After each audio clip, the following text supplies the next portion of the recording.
Hey everyone, it is me, America Diecast, and we are going to review on 3 Hot Wheels cars. First up, let's review on orange and black striped Tesla Roadster. With front, we have no detail, pan design with black wheels, rear, driver side, and roof with no roof. The code says R23, that's the code.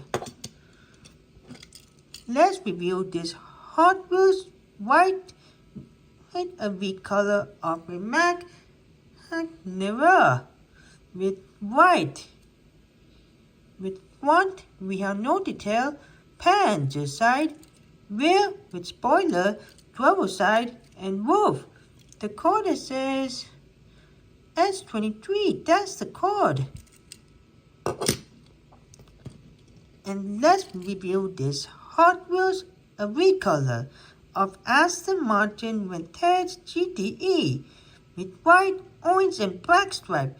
With front, we have no detail with the hood Golf and 99 logo with Golf logo, passenger side with machine logo, rear with spoiler, and driver side.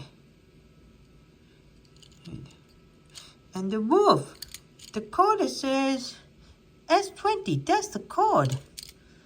Okay, please like, share, comment, and subscribe to my Diecast channel. And thanks for watching, and I will see you again in next Diecast video.